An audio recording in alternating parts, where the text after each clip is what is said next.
And we're back. I don't know what to tell you. With the Lakers Fast Break podcast. It's Gerald Glassford. At least the Dodgers had a good day. So you Dodgers fans out there, like us, like me, having a good day when it comes to theirs. The Lakers. The Lakers Fast Break podcast. It's Gerald Glassford coming right back at you here with the Lakers Fast Break, the pop culture cosmos, where we cover the latest news and trends in pop culture each and every week, twice a week, wherever you get your podcasts. I'm going to be dropping the latest PCC multiverse here for the pop culture cosmos. That'll be on YouTube. It'll be for our members on YouTube for the Lakers Fast Break on the Pop Culture Cosmos, and also for audio members for their morning drive on Friday, where TJ Johnson talks about his best and worst of pop culture in 2025 and his most anticipated for what's upcoming this year. We had a great discussion, so hopefully you will go ahead and check it out. It's the Pop Culture Cosmos channel. Go ahead and check it out wherever you get your podcasts. Also, as well, I want to give some love to Drip Show at Drip Show Shop on Instagram and Twitter. I think he said something on Joe's channel like he was going to have a drink. Well, I'm sure a lot of people are going to have a drink after that last Lakers game we just had right now. So go ahead, help out Drip Show. Follow him at Drip Show Shop on Instagram and Twitter. You see behind me LeBron and Luca, who are probably hitting a wall or something right now in the locker room. Look at the nice canvas art that's there. Look at the nice canvas art. That's all by Drip Show. Also, as well, of course, Kobe and Gigi right here for the best in great sports and pop culture products. Go ahead and reach out to at Drip Show Shop on Instagram and Twitter. Uh, Lino Pena, hola. ¿Cómo está? Hopefully all is well with you, my friend. I know you're talking Spanish right there in our chat. And Luca and LeBron, yeah, I know. It's probably not going to be something good, is what you're saying. And I don't blame you a bit. So, but it's great to have you here. It is, of course, Gerald Glassford. Thanks so much again for listening. The Lakers tonight had a game. I think they thought they were going to go ahead and take home really easily tonight because it was against the Charlotte Hornets, a team that's struggling, but with some impressive wins. Even in their season to date, they've had some impressive wins. They went on the road and beat Oklahoma City. They just beat Utah by 55 on the weekend. So this was a team that should not have been underestimated, especially with a team like the Lakers, who have been struggling, to say the least, over the past month, as far as trying to keep everybody in front of them on the defensive side and making their shots from the outside on the offensive side. But the Lakers today decided to go ahead and, after the first quarter, where they got off to a nice lead, and so did Luca with, I believe, 19 points in the first quarter. He actually really poured it on in that first quarter as the Lakers led 39-30. But after that, it went downhill. It went downhill pretty fast as the Lakers got outscored in the second and third quarter, 74-54. Let me just put that to you guys again. 74-54 in the second and third quarters.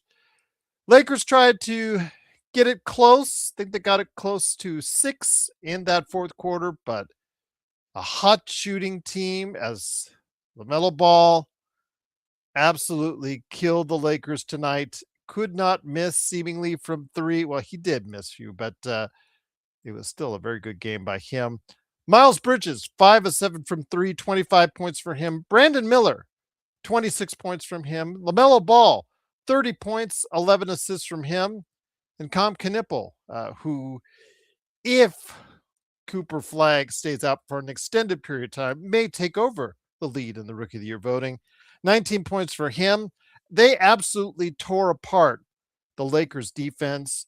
Didn't matter who was there, as far as if it was a defender like LeBron or Luca, or if it was a defender like Ayton, Marcus Smart, or Jared Vanderbilt. They dusted all of them. And not even Kobe Buffkin coming in for an extended period of time could help matters because the Lakers just absolutely could not put up anything today. But as DBSH, yo, Daniel Berry Sports Highlights, go ahead and like and subscribe to his channel. Disgusting loss, yo, but at least we got Kyle Tucker. And for Dodgers fans, they did. But if you're a Lakers fan, you are not a happy camper with another putrid performance. You thought the Sacramento showcase was bad. This wasn't any better as the Lakers got lambasted by the Charlotte Hornets. Well, let me just go ahead and let that seep in. Let that seep in. Let that resonate because it's painful for us Lakers fans. The Charlotte Hornets decimated the Los Angeles Lakers 135 to 117. Thank goodness, though, for the Lakers in the battle for just above mediocrity in the Western Conference, aka fifth place in the Western Conference. They still stay there because Houston and Phoenix both lost tonight. So the Lakers, I believe, stay in fifth place in the Western Conference, 24 and 15 on the season, but they fall even further behind the OKC Thunder. So I think the fact that the Lakers are now, I believe, 9.5 games out of first place in the Western Conference, I think we could just go ahead and put that to bed at this point in time. Appreciate, by the way, DBSH, your super chat. Really, really, truly appreciate it. But yeah, just terrible defense tonight. Gabe Vincent was absolutely abysmal as far as coming off the bench and really giving the Lakers nothing offensively or defensively tonight. He was really a sore spot for the team. I think they tried to attack him several times on the defensive end. But yeah, no matter who the Lakers put in front of them, whether it was a Gabe Vincent, whether it was a Rui Hashimura, whether it was a Jared Vanderbilt, whether it was a Kobe Buffkin, whether it was a, a Jake LaRavia, whether it was a Luka Doncic or a Marcus Smart, it really wasn't enough to go ahead and defend it all. I do want to mention that Luka Doncic did score, and oh, by the way, 39 points, 6-11 from three. Not great for the free throw line, 3 of 7. Ouch. That's really not that great at all. As the Lakers just got roasted from three. They 37% from them, but they gave up 47% from three for the Charlotte Hornets. In fact, the Charlotte Hornets were 50, 40, 90 tonight, guys. Let me put this to you again. If you want to talk about the Lakers D and how bad it was, 50, 40, and 90 is what the Charlotte Hornets shot. They shot 54% from the field, 47% from three, 94% for the free throw line, and they cooked the Lakers after the second quarter, or from the second quarter on, actually, 135 to 117. Again, the Lakers are 24 and 15 on the season. Let me hear your thoughts. I'm going to go ahead and check out some of your thoughts right now. Again, the Lakers are fifth place in the Western Conference, 9.5 games back. Thank goodness Houston and also as well Phoenix lost. So JJ says, didn't they smack us at home last season? Yeah, they did, I believe, if you are correct. JY says Lakers suck, but we got Luka. That's all I hear. I know.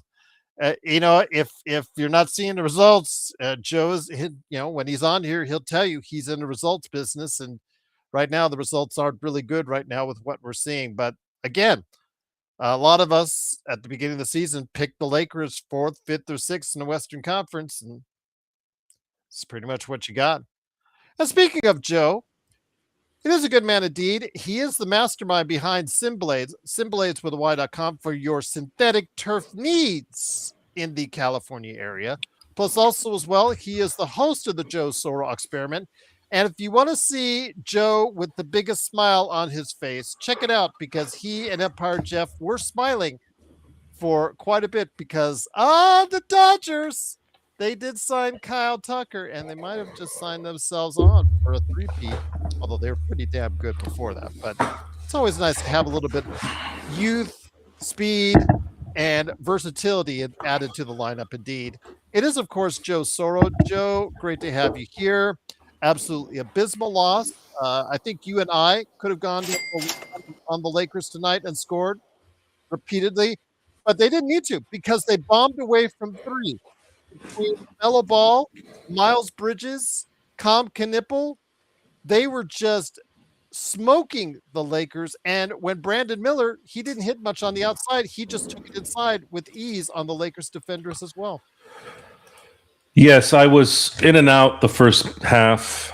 They did pretty well in the first quarter. They were they were on their way, but it still didn't feel good. Again, I didn't get a chance to really focus too much because I was doing the show after the Kyle Tucker signing.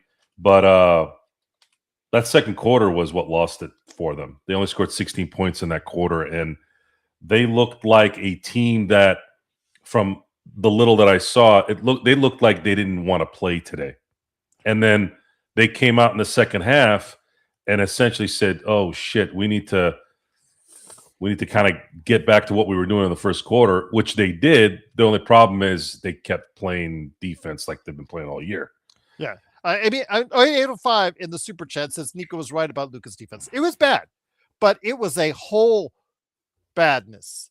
I mean, not just Luka, but when they were out on the perimeter, guys like Ayton couldn't defend anyone out there. When even in the key, Ayton couldn't defend anyone out there. Laravia couldn't defend anyone out there. I saw people driving with ease. Comp Knipple driving with ease on Jared Vanderbilt. And Gabe Vincent, don't get me started on Gabe Vincent because it looked like the, Gulliver's Island with the, him as the giant and the Lilliputians with the, with the size difference that Gabe Vincent was on. Anybody who Gabe Vincent was guarding was just at he was just at a sheer size difference, and they just shot right over him with ease. It was just Marcus Smart trying to do this wave in the side type deal as far as what they're teach you to do so you don't get the foul. That did nothing. That did nothing to deter LaMelo Ball from bombing threes on him. They were just bad, Joe. And when you give up 50, 40, 90 to the other team, you might as well call it a day. There was a play that was indicative of the entire game that I noticed there in the beginning part, I think, of the fourth quarter. Kalkbrenner was under the rim. The Lakers got the rebound, but if you watched DeAndre Ayton box out, it looked like this is the number one pick in the NBA draft who's 7 feet tall, who has talent. And it was a reminder of kind of I had to explain on Lakers ball a few weeks ago on why I don't like Max Christie, right? And I had put this 4 or 5 paragraph thing because someone was interested in seeing, because I just said, "Oh, he blows," right? It's a forum. I'm not there to write novels. We comment, we exchange information, we have an opinion, we laugh. That's essentially what this is for. But I had to explain in detail the problems of that particular player. And what it comes down to is this player engaged in playing consistent basketball game in and game out? Because people get mesmerized by, "Oh, he's nice. Oh, he looks innocent." I go, for those who don't buy into that, and I feel pretty good about my assessment with him because I have someone like Stone Hansen on one side who literally has watched thousands of film that any of us would fall asleep watching after about 10 minutes, right? And when you look at DeAndre Ayton, it's worse with DeAndre Ayton because this guy is the first pick in the NBA draft. He isn't an injured Greg Oden. He isn't an injured Brandon Roy. He isn't an injured anyone. This guy's pretty healthy and still young, yet he plays with no competitive drive. That particular play was him. I don't even know what he was doing. Was he passing gas? I don't know what the hell he was doing. I can't explain it. But if you watch the fourth quarter, if some of you have a DVR, go back and just follow a particular miss. I think it was the beginning of the fourth quarter where the Lakers got the rebound, but the way DeAndre Ayton didn't box out, and it just the ball just happened to bounce the Lakers' way. But still, it's just one of those things where this team is just not, and you guys got to get out of this blame business. It's in the moment business. It's not just, well, we got to blame Gabe Vincent. We got to blame this. We got to blame that. It's bigger than the blame at this point, because you can't blame the team for picking up DeAndre Ayton for free. You can't blame them for picking up Marcus Smart for free. Practically, basically. The problem with this team, and the blame, if you want to put blame, is it's been there. It's festered already. It's not going anywhere until it's gutted out. You can blame Luka's defense. You can blame his free throw percentage. You can blame LeBron for the measles epidemic. I don't care what you do there in terms of running out of ideas. Okay, it's not a team that was structured correctly. It's just not. Yes, blame Jeannie, blame Rob for the construction. Yeah, obviously. But I'm not looking at it from today's issue. And maybe it's because I'm looking ahead. Maybe I'm looking ahead, and I see a bright future coming. Because if you pay attention to those who, let's look at a Steven Spielberg type director or a Christopher Nolan, right?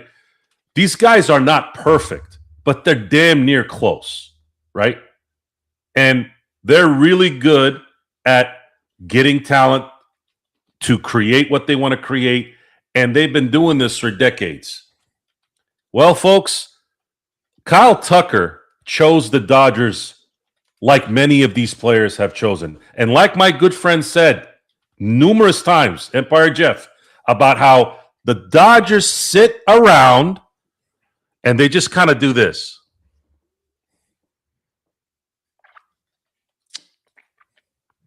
And they're like, all right, you finished? Did you get it done? No. And then they'll pounce. Kyle Tucker should have been a Blue Jay. I don't know if anybody wants to go play in Queens. I guess he could have played for $50 million. But I was really thinking, if the Blue Jays were really wanting to get back to the World Series, they need not only to keep the guy that's a homegrown guy, but they got to get another guy. But that's me. I might be wrong. You know, I don't watch these guys' finances, but I'm just saying, why is it that the team that's been winning is still upping the ante? They keep putting more in the pot. Why? Because they want to crush you.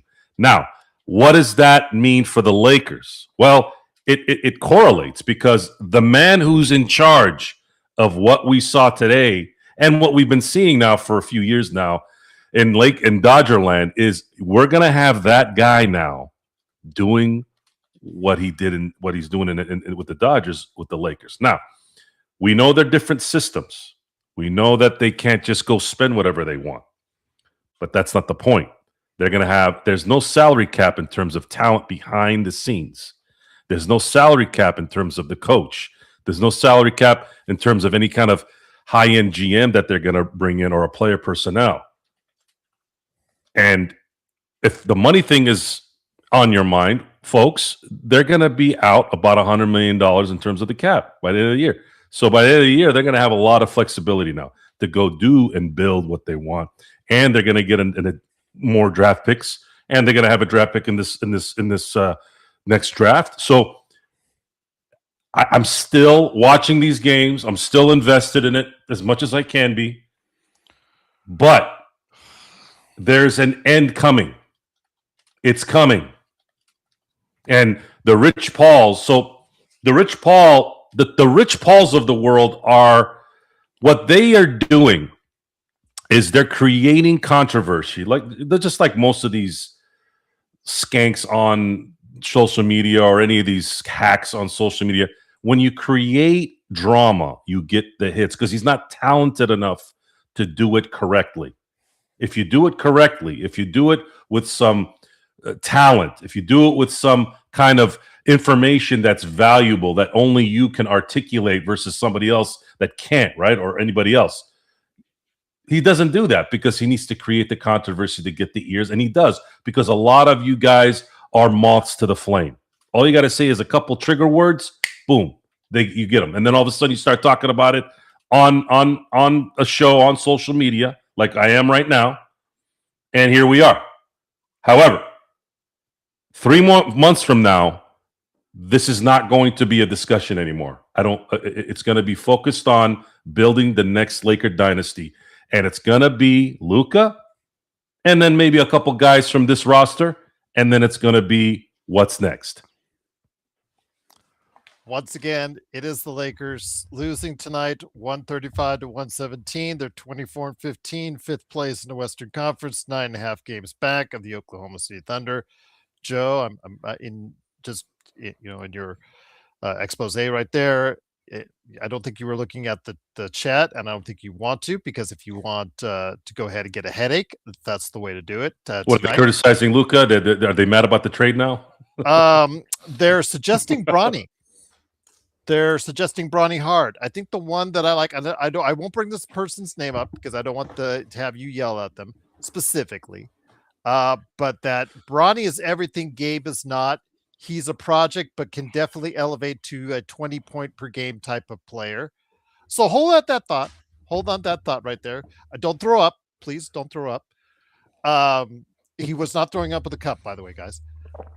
Tonight, Luka and LeBron don't get a pass. Yes, Luka scored 39.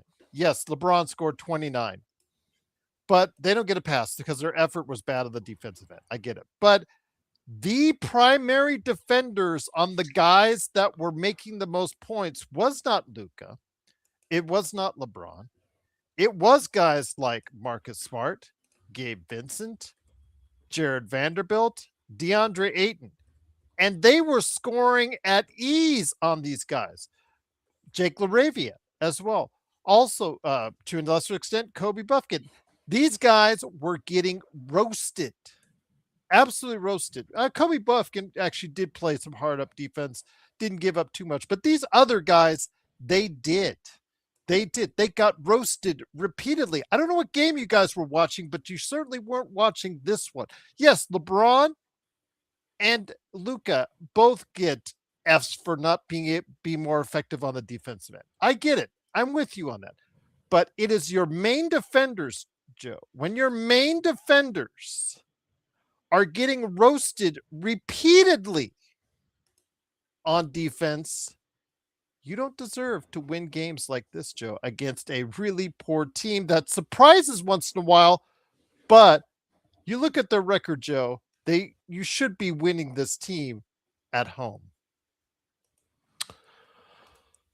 Yeah, the should word is an interesting word for this team. They should be better than they are. They've won more games than we thought they would. They had a good road. They still have a good road record. And back to the Luka thing, I don't know if most of the people paid attention to the last couple years. Would you say our defense has been struggling the last couple years beyond this year? It wasn't going in the right direction, even with AD. AD was having to make up for a lot of things in our defense, but you could see it reflective in the numbers. It wasn't heading in the right direction, but this has gone into the deep end.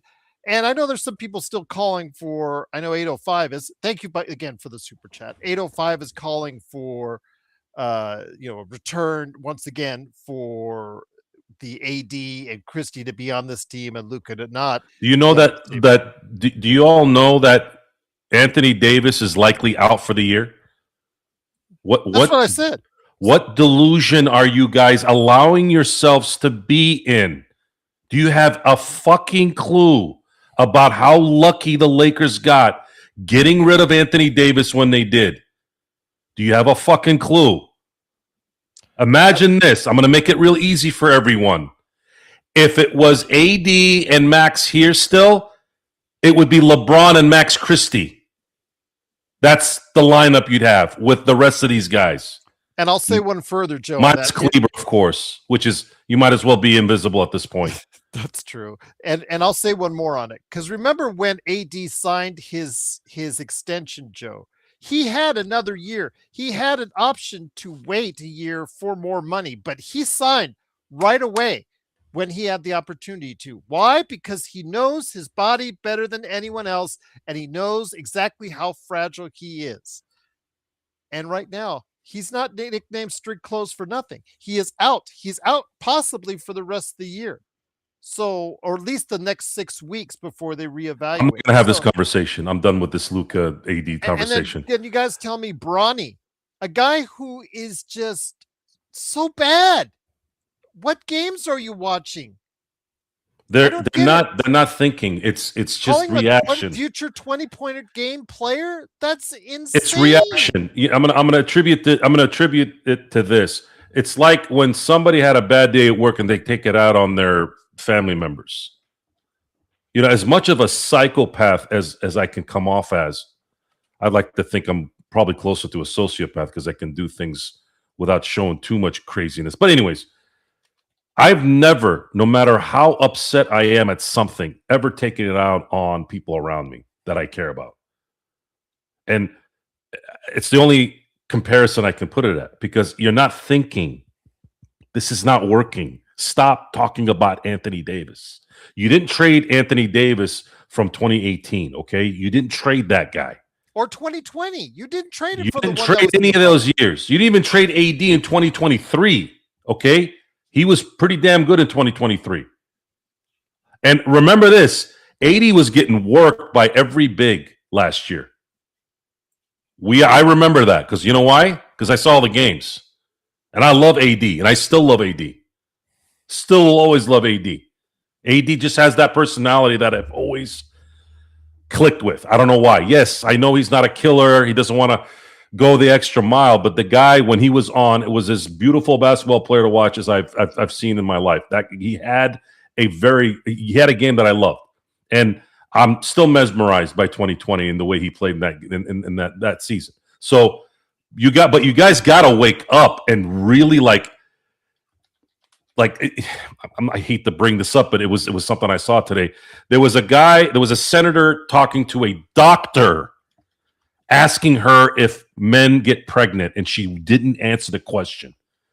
You guys are like that right now. Like, wake up. Anthony Davis is likely out for the entire year. And if you think there's some invisible halo that would have kept him from not getting hurt this year in a Laker uniform, well, you really need to go get a psychiatrist or get some help from your doctor. Stop talking about Anthony Davis and stop talking about Max Christie. For the love of God, it is a problem that is going to get solved. You have to wait. This was unfortunately not any of our faults. This is the system these morons put together the last 15 years. Now it's 20 years, actually. Since 2005, the CBA has been a shit stain in my book. After the 2005 collective bargaining agreement, the NBA CBA has gotten worse every freaking time they renegotiate. 2005, 2011. This last one was horrendous. They let go of Alex Caruso because they were in, this is before the aprons, obviously, but if they had signed Alex, they would have paid double then they would have paid double what they would have obviously paid him. That was a bad decision by going with THT versus him, because THT was 7 years younger and they thought he had promise, and it was a bad move. Those long arms, Joe. Yeah. That's all we heard about. Long arms can't fix this, guys. Desire. So we talk about DeAndre Ayton. DeAndre Ayton is showcasing why he was a 26-year-old starting center in a league where there's very few of those guys that's capable physically, but mentally, he is never going to be what you want him to be. So, in a way, it's a good thing. It's one less guy that the Lakers have to deal with in the offseason, right? He's going to opt out. He hasn't opted out at the end of the year. He's going to want to opt out and get a longer-term deal. Marcus Smart, likely going downhill. Gabe Vincent, one of the worst free agent pickups the Lakers have had in the last decade, without a doubt, maybe the top three. LeBron's going to be off the books. His son will be jettisoned somewhere eventually. Huh? Is Vincent worse than Kendrick Nunn? Both from Miami? No. Kendrick Nunn was probably number 2. It's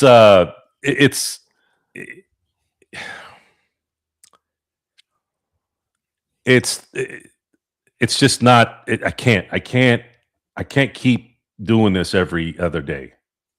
It's who they are. And I get worried about you, Chad. I get worried about you. I mean, I understand you're reaching for anything. And believe me, trust me, I get messages from all points of the world, all the times of the day about, oh, they need to do this, they need to do that, they need to trade for this, they need to trade for that. And you got some of the stuff I get is just absolutely just wacko. It's like Laker Tom looks almost normal in comparison sometimes and stuff I get. But when you guys go ahead and talk about Bronny in that light, like he's some sort of savior, he has been on the Lakers team for a year and how many games now? Wouldn't have something shown up right now by now about his game, his talent at the NBA level? They've given him opportunities and it's not stuck. They send him to the G League, and for every 20-point game he has terrible ones to double it. He's just not an NBA level player. He's an NBA player because by contract saying he's an NBA player. So technically he is an NBA player, but Joe, he is not someone that is going to come in and save the day. He is a 6 foot, guys, not 6'2", not 6'3", what they list him. He looks like he's a 6 foot guard that just can't shoot. And that's something that the Lakers do not need out there right now. That just makes things worse, and that just makes your guys' like headache that much bigger. So Luka, when he retires, equals 0 rings according to 805 Chargers. Don't be too hard on 805. Love 805. He's been with us for a long time. Yeah. I'm going to screenshot this so that I put it in my little folder, my little Lakers Fast Break folder. So, please do so for all the trash that people talk about. Yeah,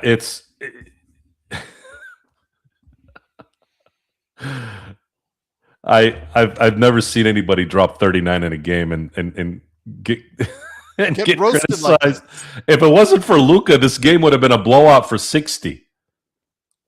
Everybody wants Luka to be the ball handler, the guy that doesn't turn the ball over, gets to the basket, makes every shot, plays defense. Why don't you just have him run a marathon while he plays basketball? I mean, these problems were here before he came here. Did you just start watching the Lakers this year? What do you or are you listening to the noise? See, I know what it is. No, it's they're the not. moths to the flame. Look at this. No. We roast Luka better than anyone else when he's and again, I told you, I said, King, today that the defense is this bad, it's on everybody, including Luka and LeBron. And today was terrible from the free throw line. I said that earlier. You've got to clue in, but don't tell me we're nicer about Luka when it comes to everybody else. We call it like we see it. My question is, you're criticizing a guy that wasn't here when these problems were still here. Yeah. So if other Laker channels are doing that, what does that say about their interpretation skills? You tell me. These problems were here. Problems with Rob, problems with Jeannie, problems with the roster, problems with Gabe Vincent, problems with Vando. These were here before Luka got here. Explain that to me. Explain it. How is it Luka's fault that you have a guy like Kobe Buffkin, okay? Kobe Buffkin taking a contested three with 20 seconds, 18 seconds left in the shot clock in a game where every basket matters, every possession matters because you put yourself in a hole. Whose fault is that? I guess Luka could be that guy that plays the leader, right? Can he? Without completely collapsing all these soft egos? You tell me. And then everybody's going to say Luka's mean because you're a soft generation. Every generation gets softer than cotton balls in a toilet. So what? What do you want Luka Doncic to do? You want him to turn into Gary Payton? Good luck. It ain't going to happen. You want him to play really, really well where he's in championship contention with Gabe Vincent, Jared Vanderbilt, Kobe Buffkin. Some of you guys think Bronny James is an NBA player? Are you out of your fucking mind? You want a 50-year-old who's making $52 million to be the difference, no matter how amazing he is in his 23rd season? Yeah, from an individual standpoint, he is a marvel.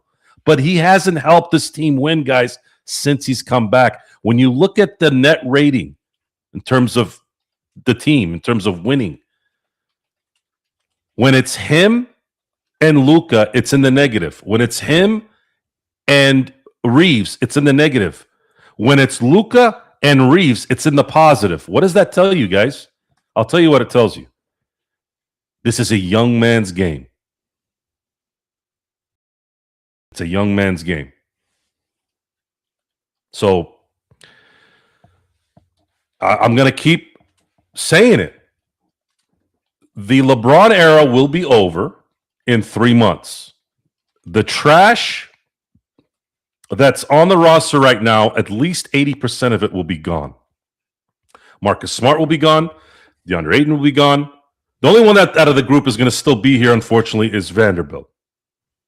But they're all going to be gone. Kleber's going to be gone. I'm not going to say LeBron is trash. He's not. But his $52 million is going to be off the books. So you got to clean the house. You can't. It's got to get gutted out, okay? The place is condemned. You can keep putting drywall up and putting new paint. The mold's still there. You got to condemn it. Start over. And Luka's going to be the main cog in this. So sit down, relax, stop bitching and whining about Anthony fucking Davis. For God's sakes, help me with your intelligence with that one. Enough of the trades. This team doesn't have any assets to fucking trade anything. If you're looking at the Trae Young trade to Washington as a template, just think about the two teams that made that trade and then get back to me. The Atlanta Hawks won a championship when they were in St. Louis in 1958. Since then, they have been as relevant as the Arizona Cardinals.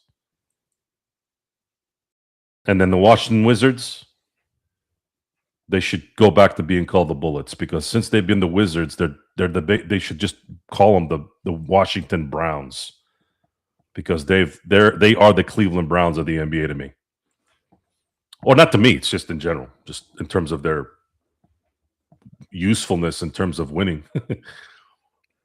But again, Joe, we talked about Luka and LeBron. Again, I'm not going to sit here and defend their defense. And I know Mark says, well, if Austin Reeves here would have changed some things, I think it would have changed as far as offensively. Yeah, they probably would have scored more than 117. But their defense does not get any better with him, because his defense this year has been just as bad. They need guys who can contest and actually slow down these guys when they're on a heater. Guys like Ball, guys like Knipple, guys like Bridges, who were scoring from distance at will, Joe. At will. They need to find guys that will slow them down. And like you said, with the not a myriad of assets outside of expiring contracts, they don't really have much in the way to do so right now to slow that down. And now that the Lakers are about 9.5 games, they're almost into double digits behind OKC. It's now about just settling into a fourth or fifth spot in the Western Conference. This isn't really a Laker problem. This is a league problem in general. We talk more about injuries than we talk about players playing, to be honest with you. I mean, how many times did I hear, is LeBron hurt? Oh, is it Rui? Is he still hurt? Is he available? Luka goes to the locker room, what, once a game? I think he's playing hurt. And that didn't help for their bench. Again, the Lakers have the worst bench production in the league right now, and only 9 points coming off your bench tonight. That isn't going to cut it either. Yeah, it's not. I don't have an answer for anybody here now. It's just not. It's not there. The entire.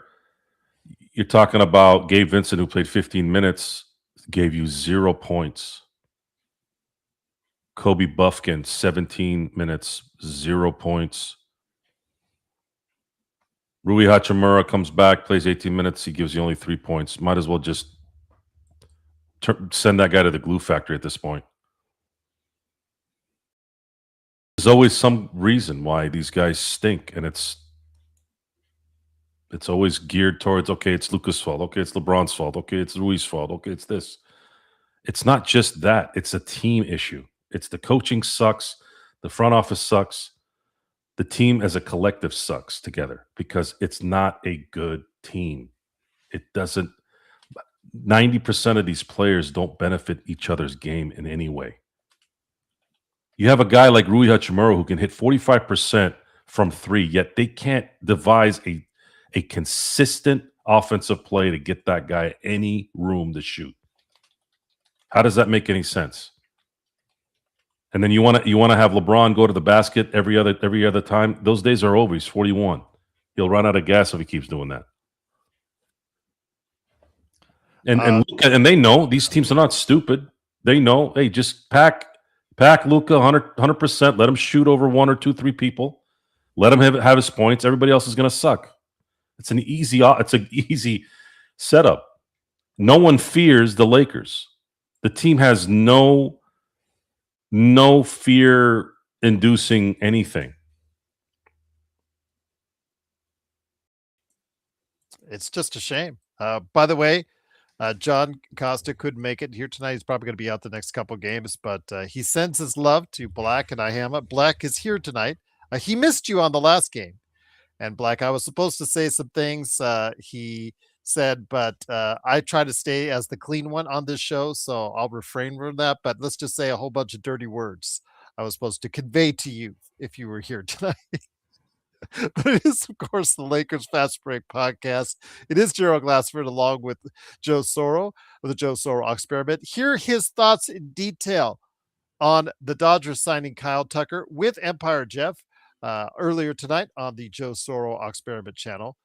By the way, I was trying to do what I can to. There's like one certain troll kept on changing his profile. I was to make sure. I didn't even know I was a mod on that. Thank you for making a mod, so I was able to block that for you. But Joe, tonight again, we're seeing points. These are the things we talked about from the very beginning of this season.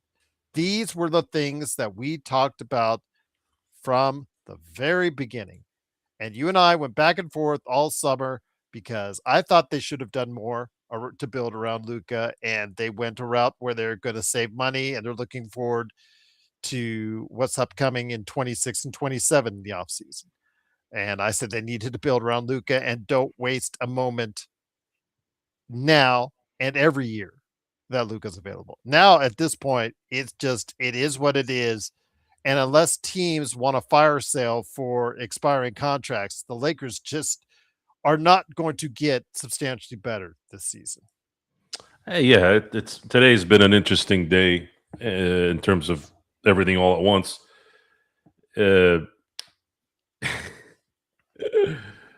Watching people melt down because the Dodgers are getting anything and everything they want, and just the overall confusion on a a particular situation that's been obvious for a very long time.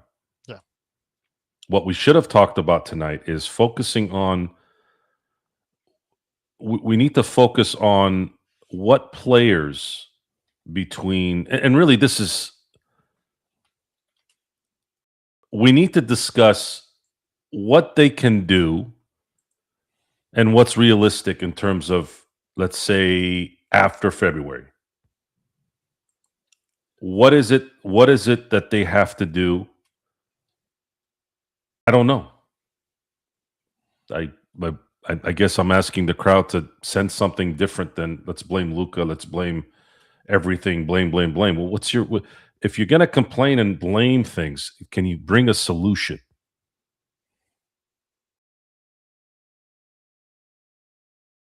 Not, why would I do that? I don't go to, this is not a personal thing. If I saw Rob Pelinka in public, I would walk right by him. I don't do that stupid shit. And people who bother celebrities, those guys should get caned in the face.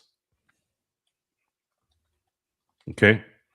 You don't mess with people off the books, okay? That's not how it works. People who throw trash at the quarterback's lawn for throwing the interception, you guys are pieces of filth. You deserve to be in the gutter there. My thing is, we are more than halfway through this debacle ending. And the debacle has been there for a while. If we want to talk about strategy, if we want to talk about what we think will help this year, next week, tomorrow, whatever, yeah, I'm willing to listen. But you guys are not setting up the table a lot with anything relevant. And maybe that might not be your fault. Maybe it's because there isn't anything. Kuminga's asked for a trade. My initial reaction was, well, he sucks on defense too. Why would you want him? He doesn't try. He's athletic. He could be a stopper on defense because he's so athletic, but he doesn't choose to. Guys, there's a reason why there's such a monumental rift between him and Kerr.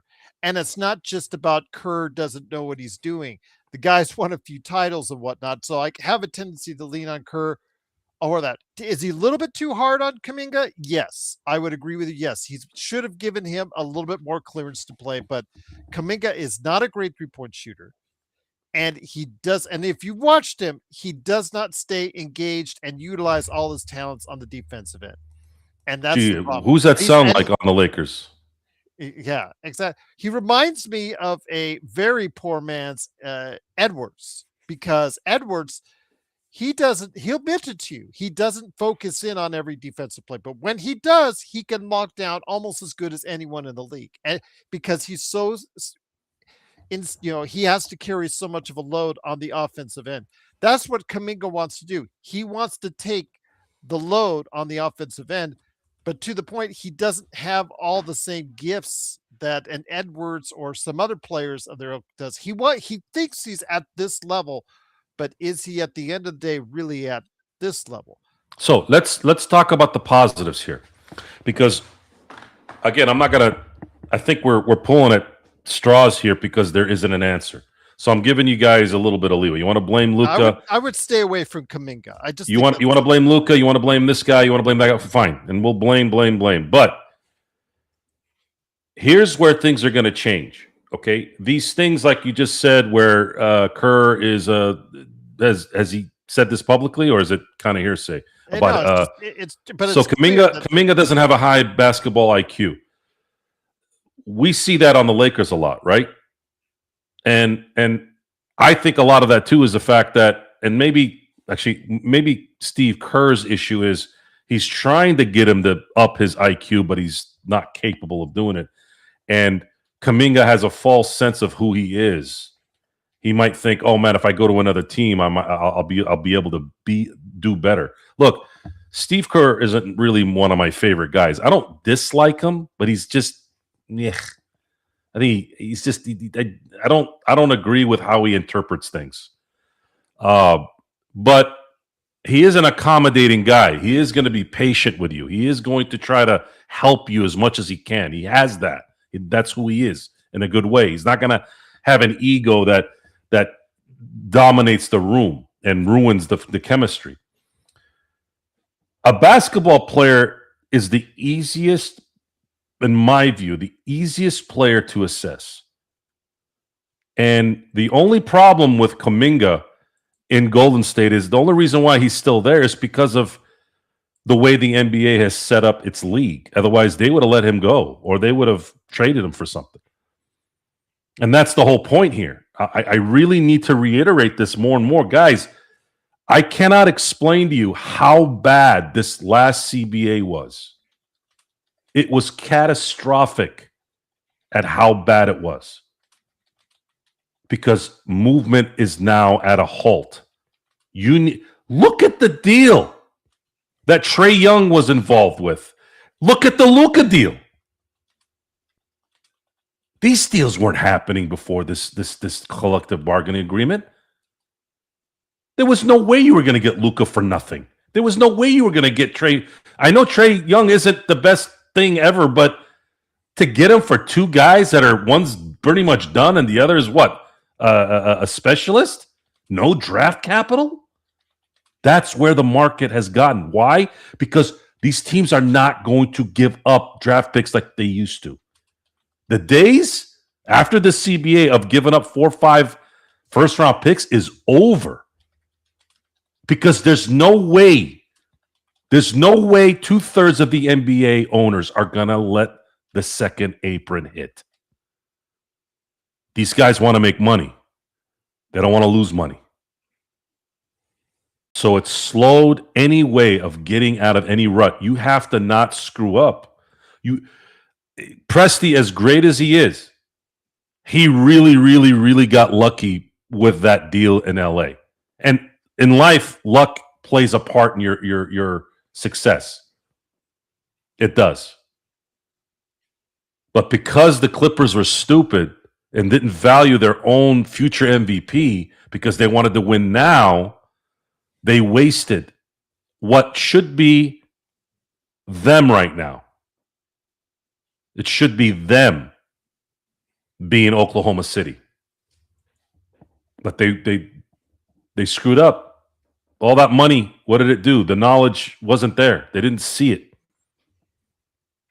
Well, if Mark Walter doesn't take 51+%, whatever it is that he has, majority ownership of the Lakers, I'd be in more of a depressed state right now. I have zero worry right now. And again, if you needed more evidence of that, just go on ESPN and see the top of the headline. Guys, help is coming. It's coming. Enjoy the year. Try to do your best to enjoy the last year of LeBron in a Laker uniform. Enjoy the fact that you have Luka Doncic, who's going to win MVPs with this team and is going to win championships because they're going to put together a team in the next 2 to 3 years that's going to be a consistent contender. And believe me when I say this, people are going to want to come to LA. You don't believe me? Go talk to Freddie Freeman. Go talk to Luka even with him. Hey, he didn't have to sign an extension. Freddie Freeman, Luka, Kyle Tucker, Snell. I mean, guys, people want to come here. If you have the money here, they'll come. And the Lakers are going to have $100 million to play with this summer. Now, I don't think they're going to get anything significant in terms of star power, unless it's some kind of demand. But I do feel very comfortable that there's going to be somebody available in 2027. And then you don't have to spend, you don't have to spend draft capital and talent on your team to do it. And those players are going to know that if they want to win. They're going to know.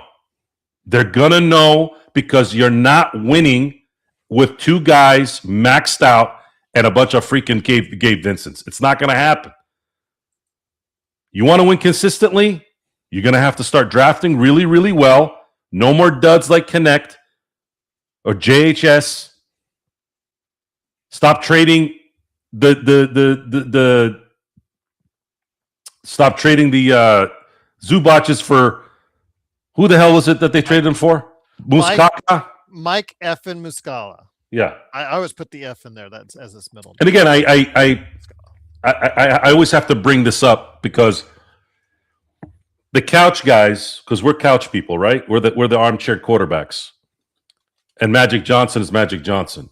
However, I think it's very important to understand that Magic Johnson mastered basketball as a player. And I have said this for many years that the general manager in the NBA as a whole is really bad. A lot of bad GMs in the NBA. And Magic was a bad one. GM / player, whatever, middle, the middle executive, right? The head executive. Not because I say so, not because I'm sitting on my couch judging. You guys see the results. Okay, what's your question, JJ Redick?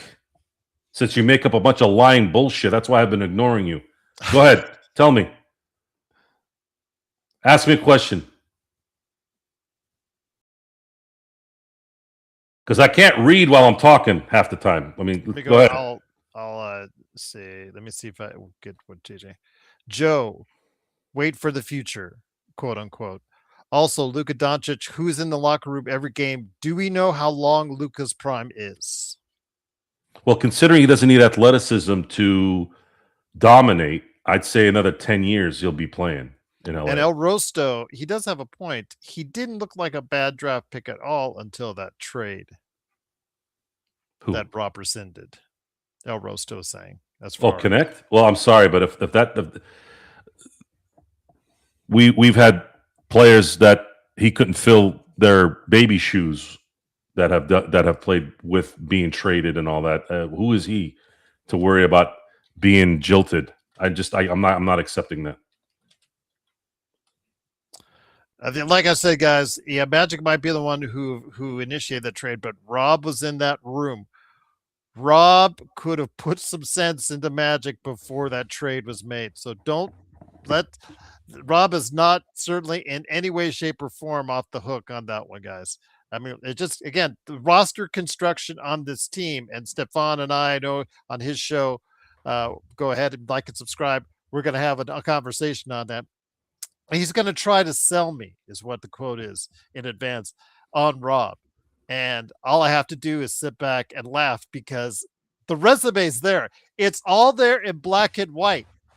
This is how bad this roster construction is. This is all Rob Pelinka as far as how bad this roster construction is. Over the course of this entire decade, Joe, he could have said no to the Westbrook trade, but nope, he did it.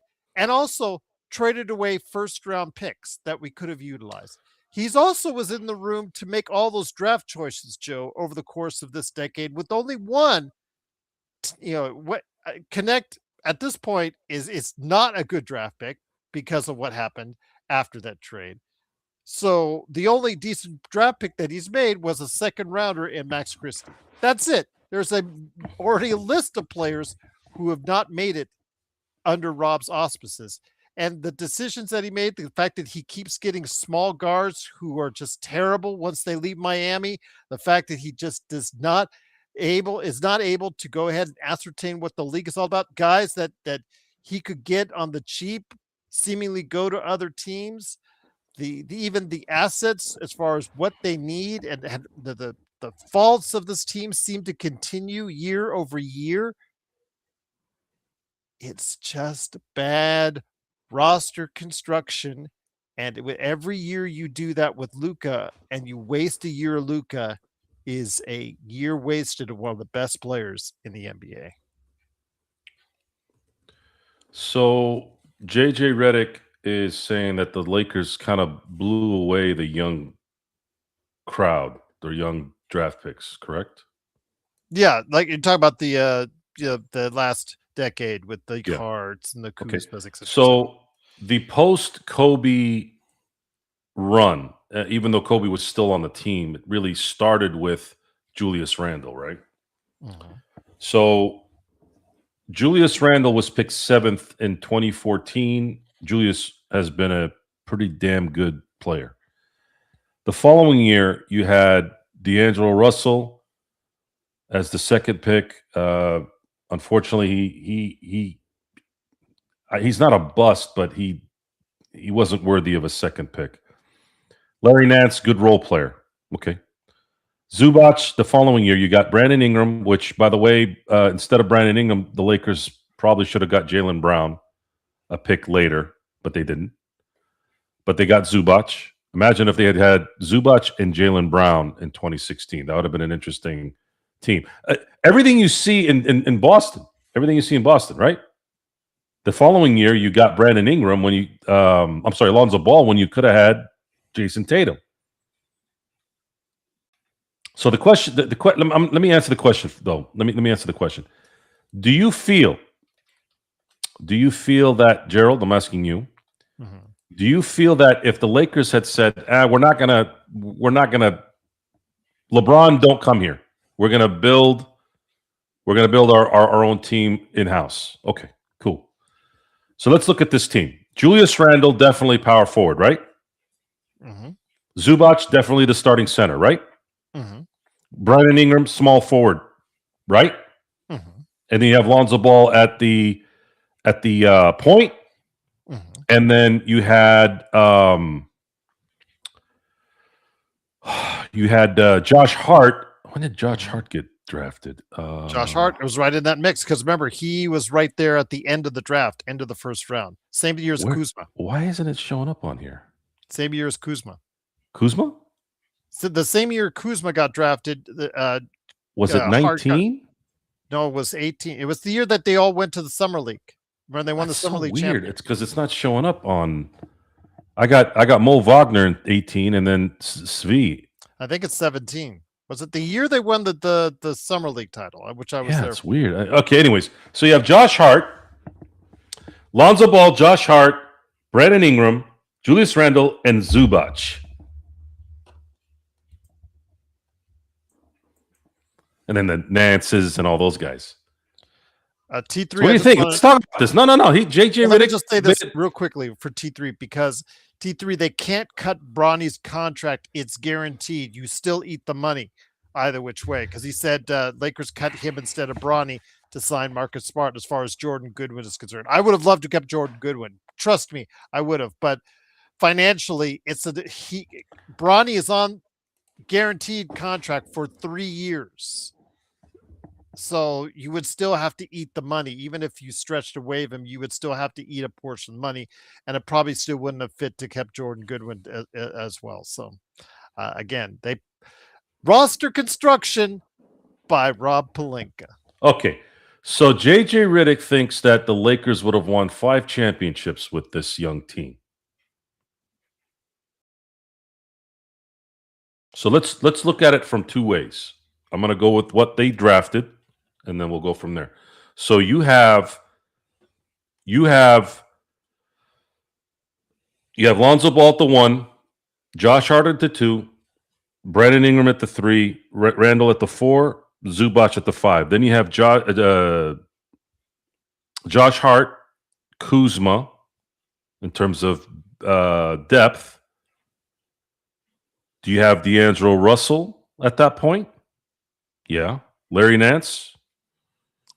How do you think that plays out? Good team. That's a good team, but not a title team. They would have had to have gotten one more player in that. Okay, how about this? How about if they did their homework, which they don't, in 16 and 17, they picked Tatum, replaced Tatum and Jaylen Brown, replaced Lonzo Ball and Brandon Ingram with Jaylen Brown and Jason Tatum with that team. And kept Kuzma. Kept Caruso on top of it. Oh, so then you'd have Caruso on top of that, right? So looks better. Looks better, right? But didn't Lonzo get hurt? Oh, yeah. Didn't D'Angelo turn into a knob? BBB.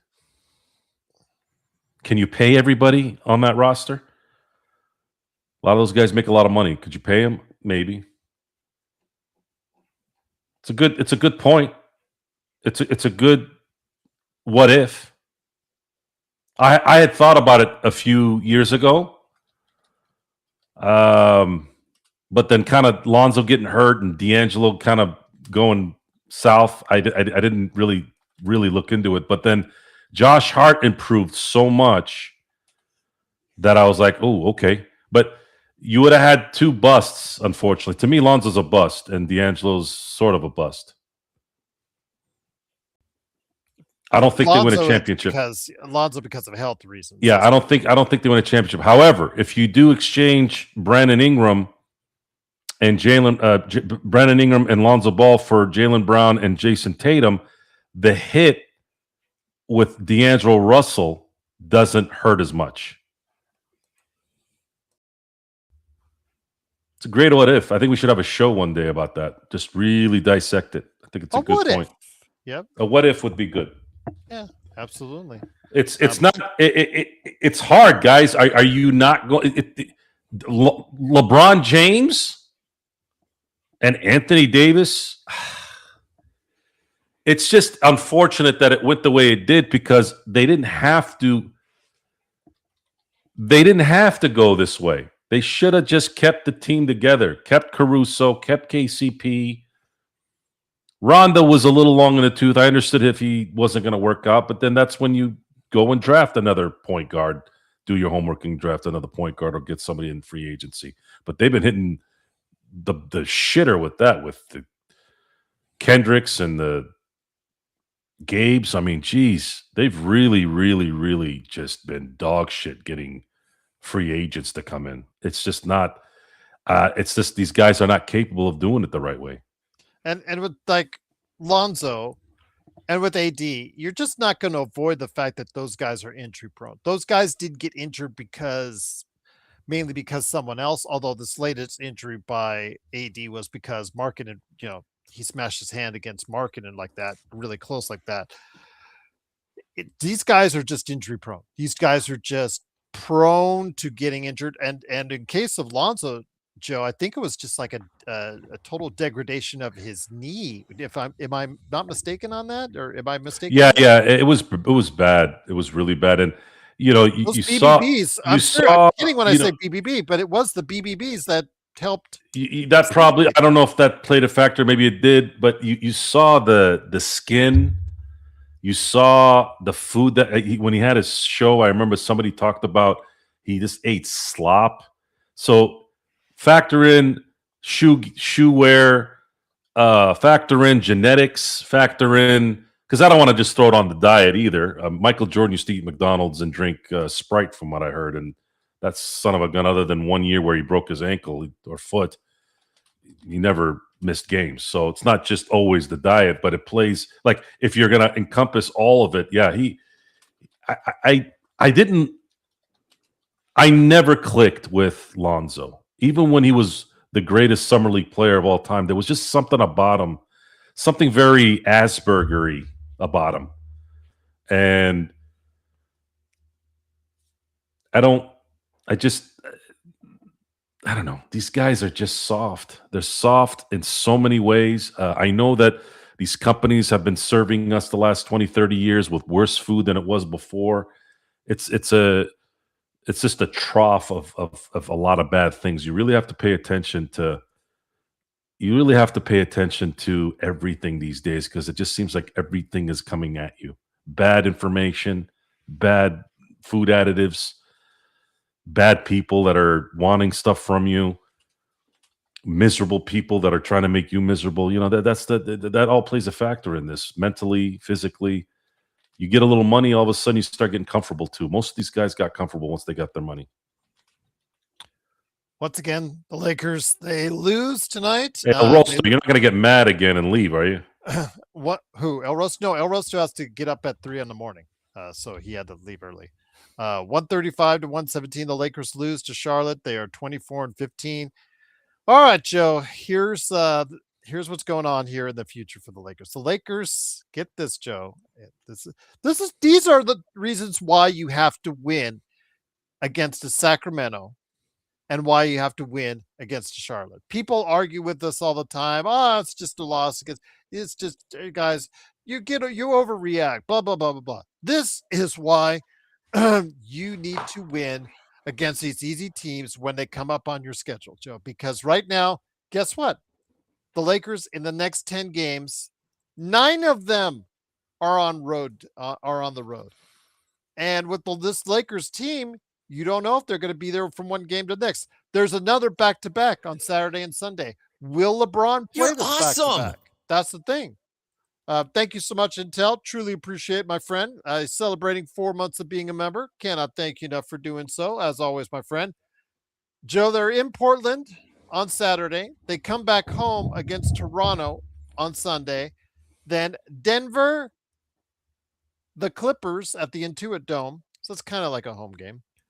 Dallas, Chicago, Cleveland, Washington, New York, Brooklyn, all on the road. So with that, 9 out of the next 10 games are on the road.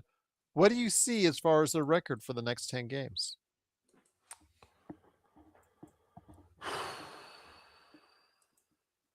That's a tough one. There are some very winnable games on the road against some pretty bad Eastern Conference teams, but then again, what was tonight? Portland is always an iffy.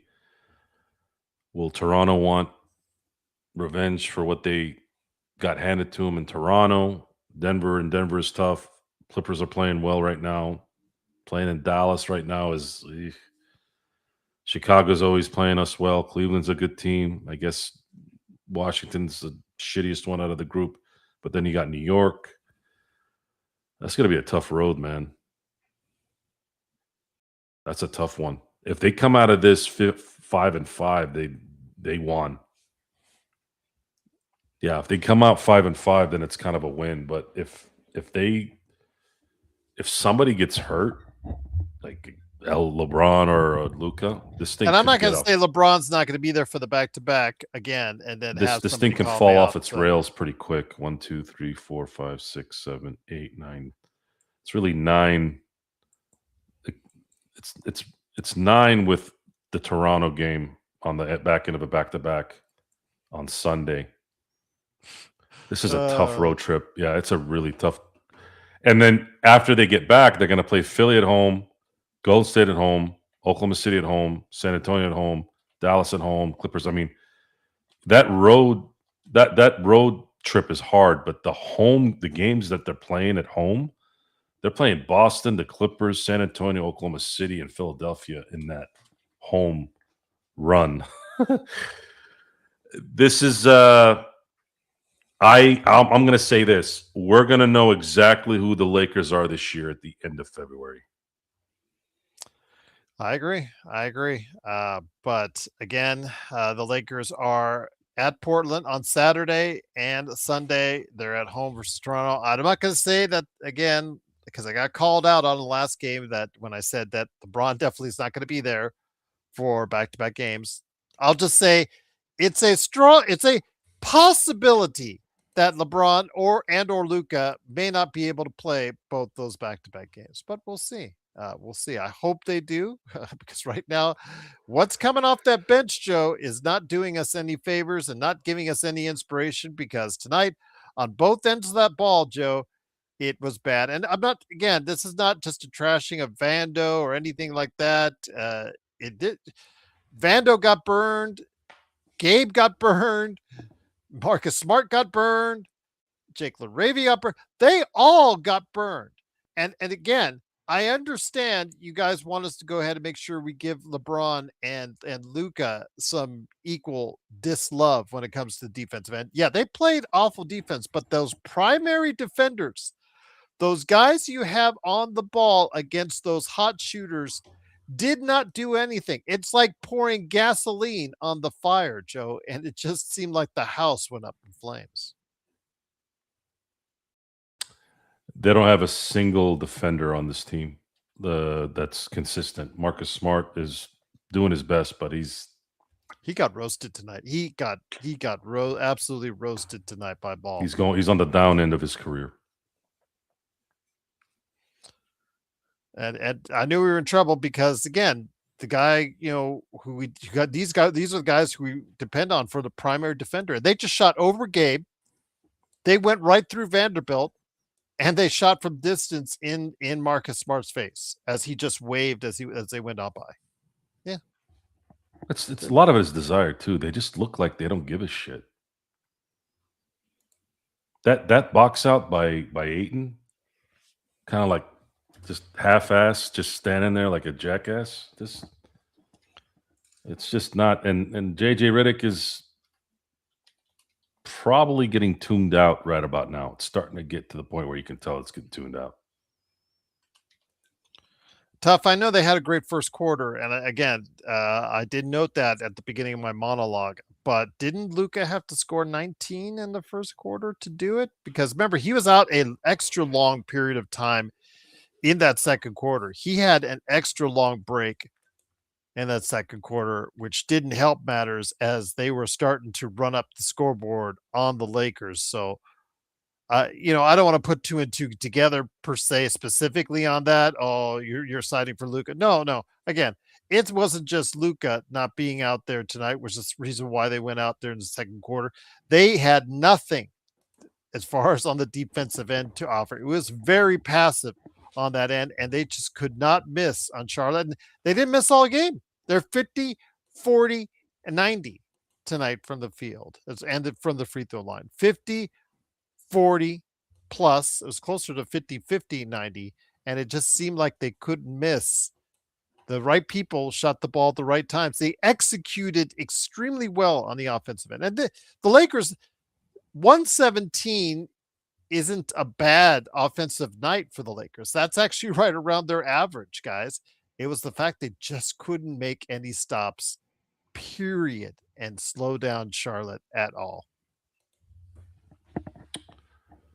Nothing we haven't seen before a few times, this year, and I don't know if it's going to continue. I don't know if it's going to get better. There's nothing else to say anymore. They look tired already. They look unmotivated and they look tired. And that's what happens when you lack talent. Your athleticism isn't there. Your talent isn't there to make up for the time that you are talented. We talked about this earlier in the year where athleticism can take you so much further because you're not putting as much effort in a game because your step is quicker, your ability to elevate is quicker, your ability to shoot quick is it's less taxing when you have that natural ability to do that. If you're someone like Austin Reeves, who's not as athletic, who has lateral deficiencies, who can't get as much elevation on his shot, who doesn't have speed to get to the basket, you can see when he does do his work, it's more taxing for him to do it, and that takes away from the other side of the court too. Especially if you do that and then you miss a shot, you make a turnover, you become unmotivated getting back because you're upset with yourself or you're embarrassed. Basketball is a, if you want it to work out for you, it's got to be, you have to be engaged every second you're out there in every way. And when you're not, a team will take advantage of it, especially a team that can shoot, especially a team that has athletes. And athletic teams are exactly that. Jay, comparing Luka Doncic to Justin Herbert is pretty ignorant, by the way. That's a dumb comparison. That's a horrible comparison. I mean, Justin when Justin Herbert lead the Chargers to the Super Bowl by himself. Was he Rookie of the Year? Was he on the All-Pro team 5 years in a row? No.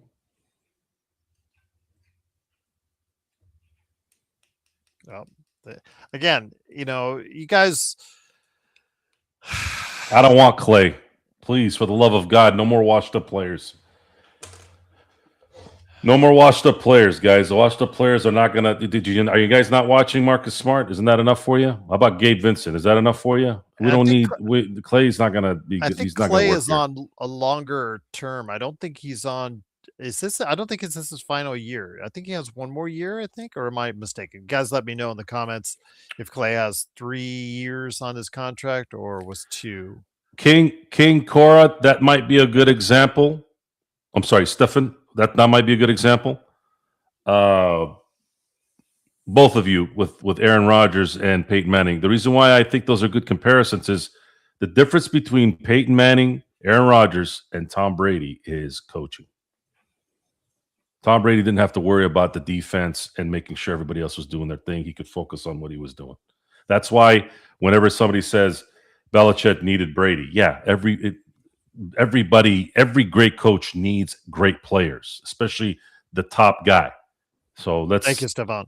let's get out of that mindset. Oh, he needed him. Well, Belichick may very well have won a Super Bowl without Tom Brady, but he wouldn't have won 6. So if you look at Aaron Rodgers and you look at Peyton Manning had Jim Mora, Tony Dungy, Jim Caldwell, and then later Kubiak when he was in Denver as a head coach. None of those guys. Tony Dungy's in the Hall of Fame because of other reasons besides coaching. He had to control everything. He had to do everything. That's just how it played out. Aaron Rodgers, Mike McCarthy. I think Sherman was his coach too at the beginning, but he didn't really play that much at that point. LaFleur, obviously. So if you put Aaron Rodgers on that Patriots team, if you put Peyton Manning on that Patriots team, those guys probably have 5-6 championships as well. If Ellis becomes available, John, I don't think that the Lakers will be able to get him. I think that's the one that everybody is seeing because of the trade. I think he might go in the trade with Golden State if the Sacramento Kings get Kuminga, or if Ellis does become available, a lot of teams are going to get interested, and the Lakers just don't have enough assets to do so. I hope it would be nice because he seems to be a decent player. But I just don't think that, again, what we have as assets outside of expiring contracts is not a whole lot. And it just hurts when you don't have much outside of that. And it seems like Rob is very intent. And again, Rich Paul, especially this week, has said a lot of things that I don't agree with. And the way he's gone about it, I don't agree with. But the one thing he did say, guys, that I think was true that more people need to take notice was when LeBron opted into that final $52.6 million contract. He said that the Lakers were on 2 different timelines to be competitive now, but to save cap space for this summer and or next. And I think exactly that's what they're going to do. And I'm hoping Joe is right and they get rid of Rob because I really don't, all apologies to you, Stefan, but he is definitely a bottom half of GM in the league. I really do not think he is qualified to do his position well because over the course of time, the results there have shown he's not able to build a team consistently. And I hope he's gone. But if Mark Walter is letting Jeannie and Rob run this team and continue to go forward, then that looks more and more like with each passing day that's what they're going to do. They might get some a couple deals here and a couple players to come in, on some fringe deals, but you really can't trade for star or stars right now with what the Lakers have to offer. Yeah, there's no stars really. Sorry, Stefan. He's really just not that good a GM. There's really good players, but the asset giveaways is done. You have to start drafting well, and you need stars to come to your team, which I'm still holding out hope that Giannis, Jokic, and Donovan Mitchell will opt out of their deals next year. Well, thank you, Tough. We love you, man. Nothing but love for Tough. Tough is so awesome. He is there every game He is there, rooting for the Lakers so hard. I could hear the anguish every time this tonight when Charlotte kept bombing from three or going inside from three or passing it to Kalkbrenner for a dunk. By the way, Kalkbrenner did get chosen ahead of Thiero, but if Rob was made two trades in the second round to move up twice, could have moved up a little higher to get a Kalkbrenner type, or could have picked a Renault type, or could have picked anybody right now who's actually playing, because Thiero has had bad knees since day one of signing his contract with the Lakers. So I don't know. You guys tell me. At this point, I'm here as a sounding board. Joe is here as a sounding board, but there's a limit to what we can take as individuals. When you guys start talking about Bronny as a 20-point per game player, or as Bronny as the answer to all the Lakers questions, that's when I worry about you guys. I really, really worry about you guys, Joe. I don't worry about anybody. That's what I thought. Yes. Well, at least I have the heart to worry about you guys. Yeah. Just want to let you know. Yeah. Yeah. That's where we're at. But the Lakers do lose tonight, 135 to 117. The Lakers are now 24-15, fourth place in the Western Conference. Again, Joe, 9 out of the next 10 games are on the road. You are not predicting great things. I think because there are some very winnable games, I'm going to say 6-4, but that's a very shaky 6-4 in my book. And at this point in time, the Lakers, they just don't take advantage of situations. Each and every bad loss this week, Joe, have come on the heels of other teams around them, whether it's San Antonio, whether it's Denver, whether it's Minnesota, whether it's Houston, whether it's Phoenix, all having losses. Tonight, Phoenix and Houston both lost, and they could have put some distance between themselves and those two teams. And when you see the need to go ahead and get those kind of wins against sub 500 teams, you've got to get that done, Joe. You absolutely have got to get that done. By the way, Black, one more year. You've got one more guaranteed year for Bronny James. Sorry. Well, I got a pretty good idea that if LeBron is out, I think they figure out a trade to include him into something. I hope so. Yeah. The only way maybe it gets delayed is if Jeannie begged Mark to keep Rob on for something. Oh, this was a good one though by Luke Walton. What's up, Luke? How's hey? He's an assistant coach on the Pistons. Even he's having a better time right now than the Lakers. He says that people that gotta say they don't worry about anything, worry about everything. Which people? I think he was referring to you. Worried about you? No, he said because you said. Look, who gives a shit what he says? Okay. That guy doesn't know me. Go suck on a fucking doorknob, dumbass. Lakers forever. How you doing? He says we look very sad and miserable. Dodgers just signed Kyle Tucker, so at least that's a bright ray. You might want to change the prescription of your eyes. You have shit in your eyes. You have no idea how good my life is. They're on it tonight, Joe. The chat is on it. It's one of those days where it's a chat game where it's a good chat game, but this is like a different chat game. I'll just say that. Stefan says, fun fact though, Bronny shockingly is shooting a higher percentage this season from the free throw line and 3-pointers than LeBron Sr. Who's shooting what?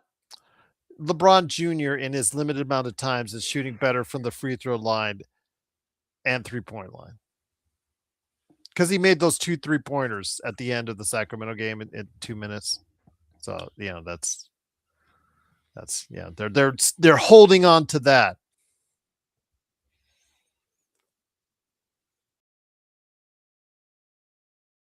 No comment. I would not hold on to that. The sample size is way different, guys. You cannot judge a player by the few opportunities that he has gotten and only deserved, because frankly, Bronny, as we've seen, is not an NBA level talent. I mean, he goes and gets beaten quite a bit in the G League. The G League, where Kobe Buffkin is dominating more than Bronny ever has. And Kobe tonight, he looked bad as far as on the offensive end. I know he tried hard and he hustled really hard on the defensive end. Seemed to be the only one that really gave that kind of effort. Tried to stay in front of his man best he can, but yeah, just to no avail tonight. And I thought Nick Smith was being limited because of his two-way status, but he was available tonight. And I just don't understand why JJ doesn't utilize those talents when he sees Gabe bricking three after three after three. You don't really have to. You don't really have to trade Bronny. You could just release him at the end of the year. $1 million is nothing. It's two. So I would clear house, honestly. At this point, I don't think this is going to end well. They may get lucky, win one round, but I don't think they will. I don't see them. I just don't. I don't see them at this point. See them competing for anything deep into the playoffs.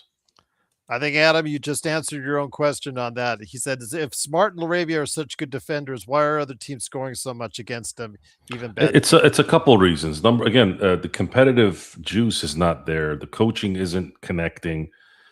The lack of defenders around them the click of the chemistry isn't there. There's when you're always putting pieces together instead of having the same team year in, year out, this is the kind of stuff that happens. And sometimes it can sometimes it can click, but the talent and the age and the determination isn't there for a lot of these guys. I think awful coaching will go after JJ because that's what he did at the Sacramento game. Because he went on and had the house burning, and JJ at the front. And he used JJ in the title. So look for JJ in the title is my guess because Braun scored 29. So I guess he might get away. Although I'm sure he'll take a shot at Luka, LeBron, and the entire defense on several occasions tonight because it's well deserved. But yeah, awful coaching, man. We're big fans because he shouts it like it is. Lakers Forever says Gerald looks fine, but Joe looks like he eats whenever something stresses him out. There's some truth to that. Yeah, his mother likes to come over sometimes, and it's very, very filling. It's very nice. I enjoy it. It's like a button. All I got to do is press the button, and it's like room service. Once again, it is the Lakers fast break. The Lakers again lose tonight. Tell Mom I said thanks for the good meals. It keeps me going during the day when I'm rocking and rolling.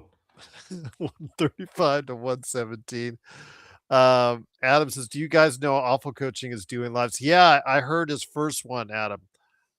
Very interesting. I'll leave it at that. Just very interesting what I think I sat through one, but his first one. But yeah, again, very interesting when you see awful coaching, especially when he loses his voice. That's the funny part. But Joe, a good day for you overall, my friend, because the Dodgers, a team that you have been so far behind more than anyone I know, they landed the marquee free agent this year. 30 million deferred, 4 years, 240. Is there any more that needs to be done? Is a Bichette possibly on the way as well? I think I would enjoy that if just to see Toronto melt down.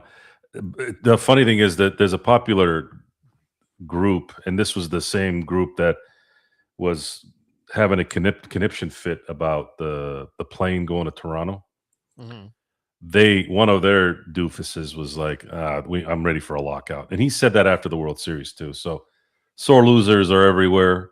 I don't think they're going to get Bichette because I think they're good at second base. They have Sung Lee. I'm sorry, I'm saying Hung Sung Kim and Edmund at second base. You can slide Mookie Betts there if you need to. You could have Kike be there sometimes. I don't know necessarily if they need to go drop another $200 million for Dante. Look, that's how old I am. There you go. Bo Bichette, his pops, by the way. Oh yeah. I just don't. I mean, if they did, it would be it would be them saying, honest to God, they'd be like, F everyone. We are going to win, and we're going to be the greatest team ever assembled in 2026. You guys want to lock us out? Go ahead and lock us out. We'll be locked in, because even if for some weird reason, because I don't think it's going to happen, with some weird reason they lock out 2027, that's giving the Dodgers a year off to get rested up. And they're just going to come back and whoop your ass still. So, Trayvon, hey, I hadn't seen you in a while, my friend. I hope all is well with you. Good to have you back. Joe, who no, I do you have want? diabetes, man. I'm pretty healthy. It's just the same guy. And my mom is dead, by the way. So, yeah. He's changing profiles to be with Yeah, you. I know. Trayvon, I know he is. Yeah. Trayvon, maybe it's the I bet same you wouldn't see that in front of me. It's easy saying it behind your phone while you're jerking off on the toilet, right? Trayvon was asking, who do you think the next coach for the Steelers might be? I'm leaning towards Chris Shula right now. Their MO is getting a defensive-minded coach. When they brought in Chuck Noll in 1969, he was a defensive coordinator for the Baltimore Colts. Bill Cowher was a defensive coordinator for the Kansas City Chiefs, and then Mike Tomlin was the defensive coordinator for the Minnesota Vikings. They may go offense. They may go get a LaFleur, or there's another LaFleur, by the way. One of the McVay disciples. There's a bunch of the McVay disciples and Shanahan disciples, and they're all McVays. They're all Shulas, all the lineage from all the great coaches and former coaches and current coaches and all that. I really don't have an educated guess. I'm still doing research on who is what. Brian Flores' name is being brought up. I think he'd be great as a defensive coordinator. I don't think he's got the longevity for a head coach. And the Steelers want a coach that's going to be there for the next 15 to 20 years, like they've had. Say they had Chuck Noll for 23, Bill Cowher for 15, and they had Mike Tomlin for 19. So when they hire a coach, they're not going to fire him. And they're going to know, hey, this guy's going to last. This guy has the energy. That's why they like to get the 30-year-olds hired. They don't go with the young guys. Stefanski's a rehash. They usually don't go that route either. They usually like first-time head coaches. So I don't think Stefanski is going to be that guy. I think Stefanski will get a job. I think he might end up getting the Atlanta job. I have a feeling he's going to go to Atlanta. That's my guess. That actually would be a good gig, Joe, especially with what they have out there as far as. Well, they have Bijan. Yeah, and he is as good as he is already. Man, if you get the right quarterback, I mean, and that's everything, right? In anything. Kirk Cousins might end up being the quarterback next year, even too. But I don't know. I don't know how that's going to go with him and what's his name? I totally blanked on who it is. Washington Husky quarterback, totally blanked. Penix. Penix, yeah, Penix Jr. Yeah. So I don't know. I wasn't happy, not happy, but I didn't get the Penix reach. Much like JJ McCarthy, I thought too many teams reach for these quarterbacks. JJ McCarthy to me was a third day quarterback. Penix, same thing. I don't think those guys were high first round or mid round picks. I don't know why Minnesota and I think McConnell thought because he's a quarterback whisperer, I think they thought maybe we can turn JJ into something. But I saw him in Michigan. He wasn't that good as a quarterback. I think he was good as a manager, but not as a quarterback. And you can't really be a manager in the NFL these days. It's too difficult. You need someone that can throw the ball and run, and especially run. Pocket quarterbacks are just not the norm anymore. They've been given MVPs to Lamar Jackson. They're given MVPs to Josh Allen. I think Matt Stafford's going to be the first pocket quarterback that's going to win an MVP now. So for that in a while. So I don't know. We'll have to wait and see how that plays out. Yeah, we'll wait and see. But for tonight, it is, of course, the Lakers Fast Break. Truly appreciate you joining us. We'll be back. I don't know about a Lakerholics. I'll schedule it, but I'm not if they ask for it, but I don't know if they're going to do one yet. They haven't told me. Usually will tell me sometime tomorrow. So if I do, I'll post it up there. Again, check out my conversation earlier this week with Caleb Ponce on NBA observations. Hopefully, I can get some more lined up here in the not too distant future with maybe Legend and some of the other guys out there as well. So hopefully, we get that up for you. But please go ahead, like and subscribe. It really helps the channel. We've had a pretty good showing tonight. People seem to show up in our losses more than wins for whatever reason. Maybe we have more charm and zing, and the fact that we like to call it like we see it is more affecting to you guys out there when they lose. And then when we win, you want to hear the flowers and all that stuff, which is fine. I'm just glad you're here. It is, of course, the Lakers Fast Break. I'm not Truly glad appreciate it. everyone's here. I think there's a couple of dildos that are in the chat Well, that you know, that that only that have comes with the territory. Yeah. yeah. Yeah. So it is, of course, the Lakers Fast Break. Truly appreciate it. Tough. Oh, yeah. You're going to display your childhood. Nice going, Tough. Absolutely.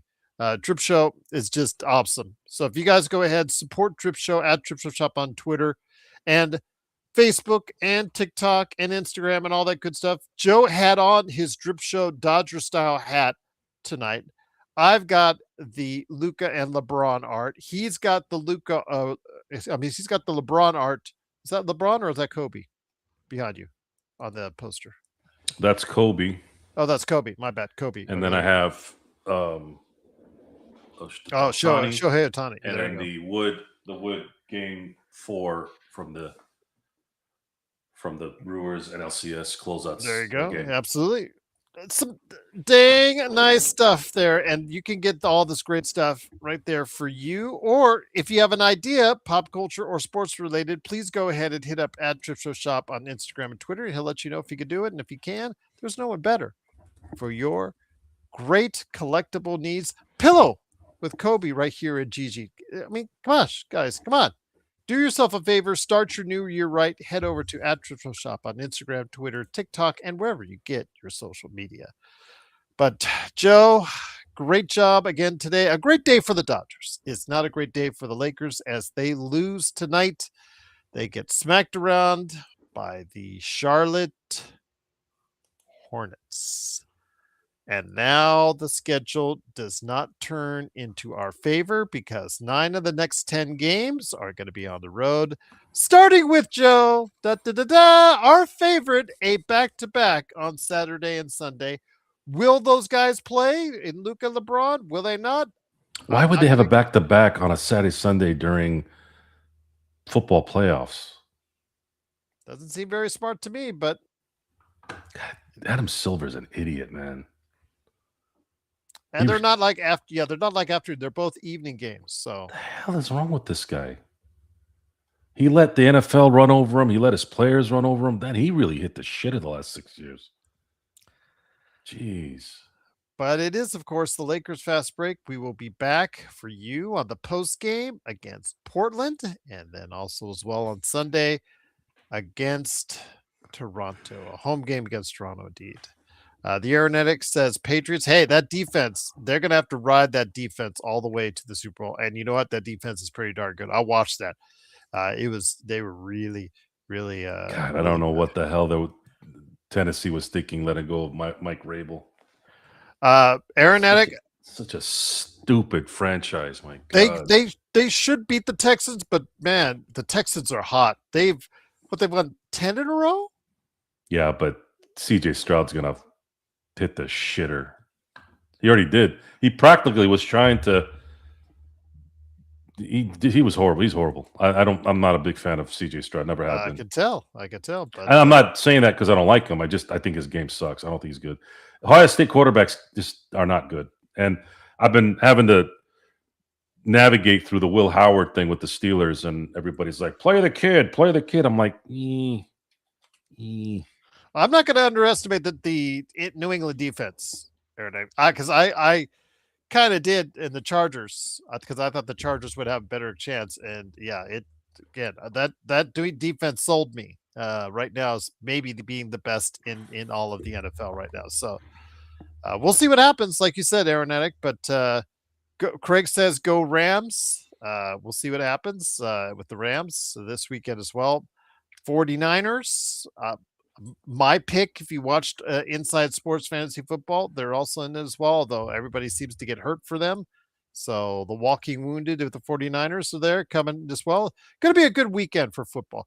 Tell you what, Joe, like I said to you back earlier this week, last week was one of the best weekends. Couple games that were duds, but for the most part, best weekend for watching football, and I'm hoping this weekend will be as well. Close games. I just want close games. As a NFL fan, I just want to see close games. That's all I want to see. I don't care. See, there you go. All right. Spoken like a true Steeler fan. That is, of course, Joe Sorrell, the Joe Sorrell Experiment. Go check out his conversation with Empire Jeff, as Empire Jeff tells you how it is with the Dodgers signing Kyle Tucker while he was walking through a mini mall.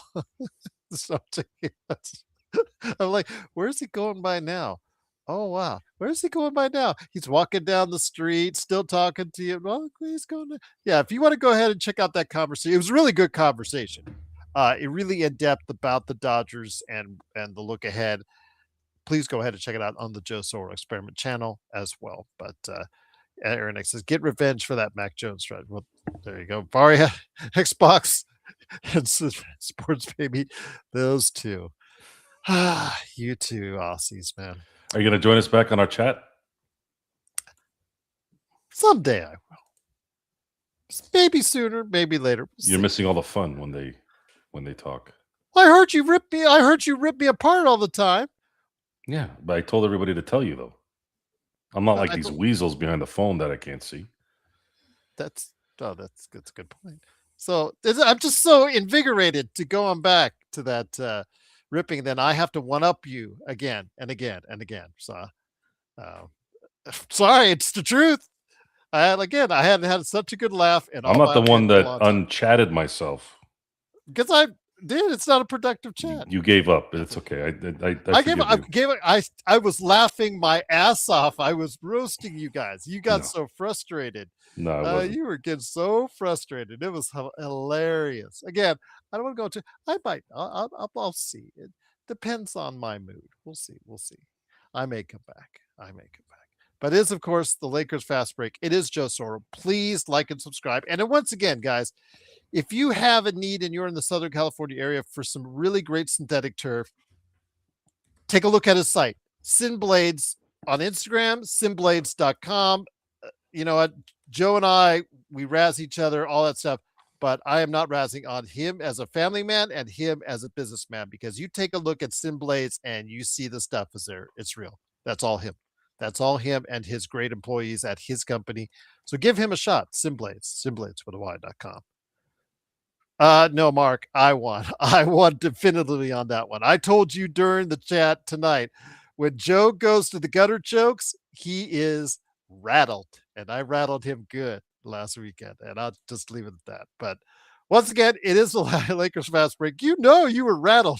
I know you when you rattled. It's all really funny. You're imagining things. I was laughing my ass off. I was beat red. I was laughing so hard. It was so hilarious. I know you better than you think. It's okay.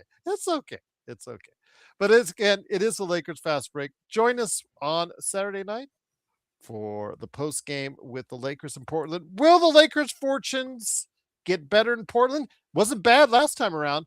Nick Smith Jr., you better be playing this time.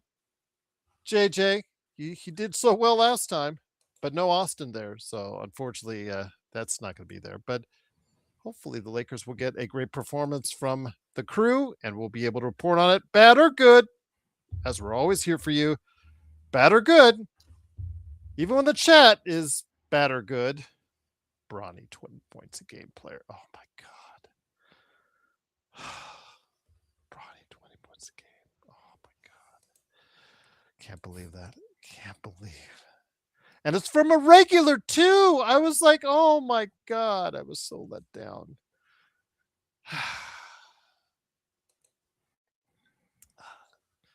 Drug testing. Need some drug testing. That's all I'll say. But thanks so much again for joining us. We'll be back on Saturday night for you right here from your friends at the Lakers Fast Break Podcast.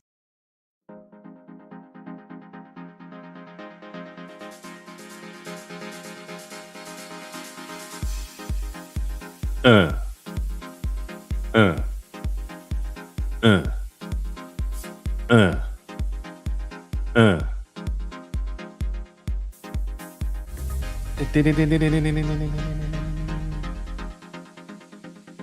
Thanks, Tough.